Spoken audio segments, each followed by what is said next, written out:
പത്മനാഭസ്വാമി ക്ഷേത്രത്തിൽ വിശേഷാൽ പൂജകൾ ഉണ്ട്. അതിൽ പങ്കെടുക്കാനും ഒട്ടേറെ പേര് വരുന്നു. എന്തായാലും ശ്രീ പത്മനാഭസ്വാമി ക്ഷേത്രത്തിൽ നിന്നും ഗുരുവായൂരിൽ നിന്നും നമ്മുടെ പ്രതിനിധികൾ ചേരുകയാണ്. ഗുരുവായൂരിൽ നിന്ന് മിഥുൻ മുരളിയും ശ്രീ പത്മനാഭസ്വാമി ക്ഷേത്രത്തിൽ നിന്ന് ടിൻഡുദാസും ചേരുന്നു. ആദ്യം മിഥുൻ മുരളിയിലേക്ക് തന്നെ പോവാം.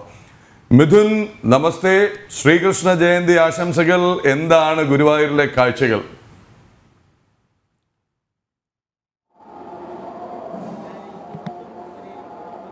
പ്രതിപിള്ള അനു, നമസ്തേ. ശ്രീകൃഷ്ണ ജയന്തി ആശംസകൾ. ആ ഭഗവാന്റെ ആ പുണ്യദിനത്തിൽ വലിയ ഭക്തജനത്തിരക്ക്, പതിവ് പോലെ തന്നെ വലിയ ഭക്തജനത്തിരക്കാണ് ഗുരുവായൂരിൽ അനുഭവപ്പെടുന്നത്. കഴിഞ്ഞ രാത്രിയിലുമെല്ലാം ഭഗവാനെ ആ പിറന്നാൾ ദിവസത്തിൽ കണ്ട് അനുഗ്രഹം നേടുന്നതിന് വേണ്ടി നാടിൻ്റെ നാനാഭാഗങ്ങളിൽ നിന്ന് വലിയ ഭക്തജനങ്ങൾ ഇവിടേക്ക് ഒഴുകിയെത്തുന്നുണ്ടായിരുന്നു. ആ ഒരു ഒഴുക്ക് ഇപ്പോഴും രാവിലെയും തുടരുകയാണ്. ഇന്ന് VIP ദർശനവും സ്പെഷ്യൽ ദർശന സൗകര്യങ്ങളുമെല്ലാം ഒഴിവാക്കിയിട്ടുണ്ട്. മുഴുവൻ ഭക്തജനങ്ങൾക്കും ക്ഷേത്രത്തിലേക്ക് എത്തി ഭഗവാനെ ദർശിക്കുന്നതിനുള്ള ഒരു സൗകര്യം ഒരുക്കുക എന്നുള്ള ഒരു ഉദ്ദേശത്തോടു കൂടിയാണ് ഇന്ന് രാവിലെ 6 മണി മുതൽ തന്നെ ഇങ്ങനെയുള്ള VIP ദർശനങ്ങളൊക്കെ ഒഴിവാക്കിക്കൊണ്ടുള്ള ഒരു വരി നിന്നുകൊണ്ട് തന്നെ ഭക്തരെ ക്ഷേത്രത്തിനുള്ളിലേക്ക് കടത്തി വിട്ടുകൊണ്ടുള്ള ഒരു ദർശന സൗകര്യം ഒരുക്കിയിരിക്കുന്നത്. എനിക്ക് പിന്നിൽ കാണാം വലിയ ഭക്തജന തിരക്കുണ്ട്. നമ്മൾ നിൽക്കുന്നത് ഉള്ളിലേക്ക്, ക്ഷേത്രത്തിനുള്ളിലേക്ക് കയറുന്നതിന് മുൻപായിട്ടുള്ള ആ ഭാഗത്താണ്. അവിടെ എത്തിയാണ് വധൂവരന്മാരും മറ്റ് അനുബന്ധ ചടങ്ങുകൾക്കുമൊക്കെ ആയിട്ട് ഇവിടെ ക്ഷേത്രത്തിലേക്ക് എത്തുന്ന ഭക്തജനങ്ങൾ ആദ്യം ഭഗവാനെ ഒന്ന് ദർശിച്ച് പിന്നീട് ചടങ്ങുകൾ പൂർത്തിയാക്കി വീണ്ടും ഇവിടേക്ക് എത്തുകയും ഒക്കെ ചെയ്യുന്ന ആ ഒരു ഭാഗത്താണ് നമ്മൾ നിൽക്കുന്നത്. അവിടെ വലിയ ഭക്തജന തിരക്ക് കാണാവുന്നതാണ്. ഒപ്പം തന്നെ വരി നിന്നുകൊണ്ട് ഭഗവാനെ ദർശിക്കുന്നതിന് വേണ്ടിയുള്ള നീണ്ട ക്യൂവും ഈ ഭാഗത്തുണ്ട്. മണിക്കൂറുകളായിട്ട് ക്യൂ നിൽക്കുന്ന ഭക്തജനങ്ങളാണ്. ഇനി അങ്ങനെ ക്യൂ നിന്ന് ദർശിക്കാൻ സാധിക്കാത്ത ഭക്തജനങ്ങൾ ഇവിടെ എത്തി ഈ ഭാഗത്ത് നിന്നുകൊണ്ട് ഭഗവാനെ ദർശിച്ച് മടങ്ങുകയും ചെയ്യുന്നുണ്ട്. എന്തായാലും മമ്മിയൂർ ക്ഷേത്രത്തിൽ നിന്നും രാവിലെ 9 മണിയോടുകൂടി ശോഭായാത്ര ആരംഭിക്കും. ബാലന്മാരും ശ്രീകൃഷ്ണ ഭഗവാന്റെയും രാധയുടെയും ഒക്കെ അണിഞ്ഞൊരുങ്ങി അത്തരത്തിലുള്ള വേഷങ്ങളുമൊക്കെ ആയിട്ട് അണിനിരന്നുള്ള ബാലകന്മാരും ഒക്കെ അവിടെ അണിനിരന്നിട്ടുണ്ട്. 1.5 കിലോമീറ്റർ അപ്പുറത്താണ് ക്ഷേത്രം. അവിടെ നിന്നും 9 മണിയോടുകൂടി ഇവിടേക്ക് ഘോഷയാത്ര എത്തും. ബാലന്മാരും ഒക്കെ അവിടെയാണ് ഇപ്പോൾ രാവിലെ കേന്ദ്രീകരിച്ചിരിക്കുന്നത്. എന്തായാലും ഭഗവാന് വിവിധ തരത്തിലുള്ള വഴിപാടുകൾ അർപ്പിച്ചുകൊണ്ടുള്ള ആളുകളും ഇവിടേക്ക് എത്തുന്നുണ്ട്. നമുക്ക് ഇപ്പോൾ ദൃശ്യങ്ങളിൽ കാണാം ശ്രീകൃഷ്ണ ഭഗവാന്റെ ഉണ്ണിക്കണ്ണന്റെ ഒരു സുന്ദര മനോഹര രൂപം വരച്ചുകൊണ്ട്, ചിത്രം വരച്ചുകൊണ്ട് ഭഗവാന് ഇന്ന് ശ്രീകൃഷ്ണ ജയന്തി ദിനത്തിൽ ആ ഒരു വഴിപാട് സമർപ്പിക്കുന്നതിന് വേണ്ടി എത്തിയിരിക്കുന്ന ആളുകൾ, സ്ഥിരമായി വഴിപാട് സമർപ്പിക്കുന്ന ഒരു ഭക്തജനങ്ങളുടെ ഒരു കൂട്ടായ്മയാണ് ഈ ഒരു ചിത്രവും വരച്ച് ഇവിടെ ഭഗവാന് വേണ്ടി എത്തിച്ചിരിക്കുന്നത്. ചേട്ടൻ എവിടെ നിന്നാണ് വരുന്നത്? ഞാൻ ഇവിടെ തന്നെയാണ്, ഗുരുവായൂർ തന്നെയാണ്, മാണിക്കത്തുപിടി എന്ന് പറയും സ്ഥലം. ഇതെൻ്റെ 1981 ചിത്രം. 2000 ചിത്രങ്ങൾ കണ്ണൻ്റെ തന്നെ വരയ്ക്കണം എന്നൊരു ആഗ്രഹമുണ്ട്. പിന്നെ അതുപോലെയാണ് ഇപ്പോൾ അടുത്ത് തന്നെ ഇപ്പോൾ ഒരു ചിത്രം വരച്ചിട്ടുണ്ടായിരുന്നു, ഇടത്തരികത്തുകാവ് ഭഗവതിയും ഗുരുവായൂരപ്പനും.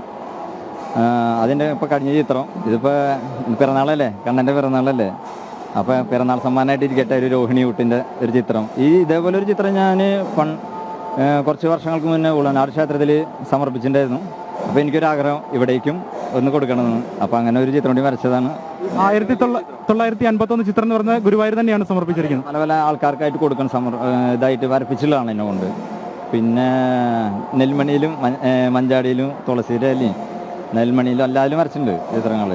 ഇനിയിപ്പോൾ എന്നെ അടുത്ത ചിത്രം ഗുരുവായൂരപ്പൻ തന്നെയാണ് വരയ്ക്കാൻ പോകുന്നത്. അത് വേറൊരാൾ ഭക്ത പറഞ്ഞിട്ടുള്ളതാണ്. ഇനി വരയ്ക്കണം, പടമാകും വരെ പടം വരയ്ക്കണം എന്നാണ് എൻ്റെ ഒരു ക്യാപ്ഷൻ എൻ്റെ ഇതിൽ. ശ്രീകൃഷ്ണ ജയന്തി ആയിട്ട് എന്തൊക്കെയാണ്, ഒരു ഭഗവാൻ ഒരു ചിത്രം സമർപ്പിച്ചു, ഇനി എന്തൊക്കെയാണ് ഒരു നേർച്ചയും വഴിപാടുകളുടെയൊക്കെ ഭാഗമായിട്ട് എന്തൊക്കെയാണ്? പിന്നെ അടുത്ത പ്രോഗ്രാം എന്ന് വെച്ച് കഴിഞ്ഞാൽ ഇവിടെ ഓണത്തിന് പൂക്കളിടുന്നതാണ്. അതിൽ എൻ്റെ ഏട്ടൻ്റെ കൂടെ ഒരു വലങ്കൈ പോലെ ഇപ്പോഴും ഉണ്ടാവാറുണ്ട്. ഇനിയിപ്പോൾ അത് ഇനിയുണ്ട്, ഇനിയിപ്പോൾ വരുന്നു ഓണം, അപ്പോൾ അതിലുണ്ടാവും.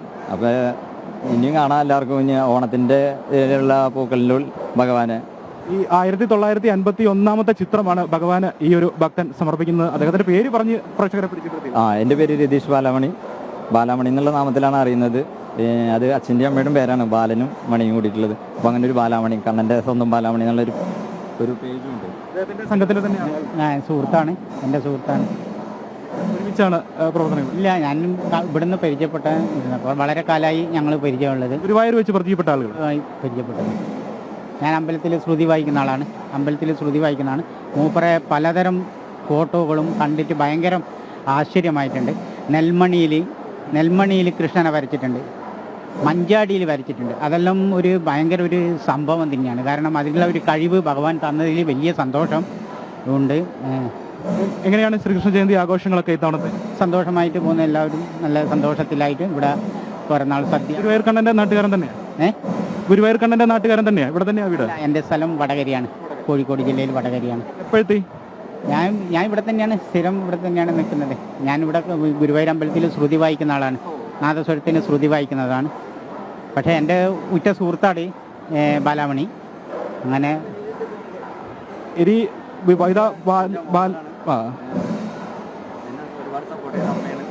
എങ്ങനെ പോണു? ഒരു ശ്രീകൃഷ്ണന്റെ ഭഗവാന്റെ ഒരു ചിത്രം മകൻ സമർപ്പിച്ചിട്ടുണ്ട്. ഇനി എങ്ങനെയാണ് ആഘോഷങ്ങൾ? അനുഗ്രഹം അത്രേ പറയാനുള്ളൂ. എത്ര നമ്മൾ ആശിച്ചിട്ടുണ്ട് ഈ കുട്ടി എത്രയും നന്നായി വരണത് മാത്രമേ ആഗ്രഹമുള്ളൂ. ഭഗവാന്റെ അനുഗ്രഹം അവരെപ്പോഴും ഉണ്ടാവണം. സാറില്ല, നല്ല മോനാണ്. നല്ല തൊഴുതോ? ഭഗവാനെ തൊഴുതോ? രാവിലെ തൊഴുതു. എന്റെയൊക്കെ അനുഗ്രഹം കൊണ്ട് തൊഴാൻ പറ്റി. നിങ്ങൾ ഭഗവാന്റെ നാട്ടുകാരായതുകൊണ്ട് സ്ഥിരം തൊഴാനൊക്കെ ഉള്ള ഒരു അവസരമൊക്കെ ഉണ്ടാവും അല്ലേ? അതെ. എന്തൊക്കെയാണ് നീ ഇന്നത്തെ പരിപാടികൾ, ശ്രീകൃഷ്ണ ജയന്തി ആഘോഷങ്ങൾ? ഇവിടെ ഒരുപാട് ഘോഷയാത്രകളൊക്കെ വരും. അതൊക്കെ കണ്ട് ഇവിടെ എങ്ങനെ ഇരിക്കും ഇന്ന് മുഴുവൻ ഇനി ക്ഷേത്രമായിട്ട് ബന്ധപ്പെട്ടാണ് സമയം കളയുന്നത് അല്ലേ? വൈകുന്നേരം എല്ലാ പരിപാടികളും അവസാനിപ്പിച്ചിട്ട് ആഘോഷങ്ങൾ പൂർത്തിയാക്കിയിട്ട് മടങ്ങത്തുള്ളൂ. അതെ, അത്രേ ഉള്ളൂ. ഇനി വിവിധ ഭാഗങ്ങളിൽ നിന്നുള്ള കുഞ്ഞുങ്ങളടക്കം. മിഥുൻ അതിനിടയിൽ ഒരു കാര്യം കൂടി പറഞ്ഞോളട്ടെ. മിഥുൻ കേൾക്കാമെങ്കിൽ, കാരണം ഈ കണ്ണന്റെ പടമാണല്ലോ, നമുക്ക് അതിനെ തുടർന്നാണ് ബാലമണിയുടെയും അമ്മയുടെയും സുഹൃത്തിന്റെയും ഒക്കെ പ്രതികരണം ലഭിച്ചത്. നമുക്ക് ആ കണ്ണന്റെ പടം ഒന്ന് കാണിച്ചു തരാൻ വേണ്ടി നമ്മുടെ വിഷ്വൽ ജേർണലിസ്റ്റിനോട് ഒന്ന് അഭ്യർത്ഥിക്കാമോ? കാരണം അത് ആവശ്യപ്പെട്ട് നിരവധി പ്രേക്ഷകർ നമുക്ക് ഇങ്ങനെ സന്ദേശം അയച്ചുകൊണ്ടേ ഇരിക്കുകയാണ്. നമുക്കും അത് കാണാൻ ആഗ്രഹമുണ്ട്.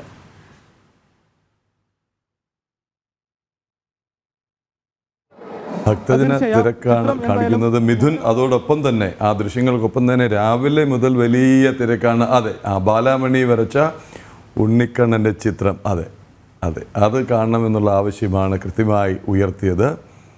എന്തായാലും ശ്രീകൃഷ്ണ ജയന്തി ദിനത്തിൽ സമർപ്പിക്കാവുന്ന ഏറ്റവും മനോഹരമായ കാണിക്ക അല്ലേ, ഭഗവാനുള്ള വഴിപാട്. ഐശ്വര്യം കുറുമ്പും ഒക്കെ ആ മുഖത്ത് തെളിഞ്ഞു നിൽപ്പുണ്ട്. ആ കണ്ണുകളിലെ തിളക്കം,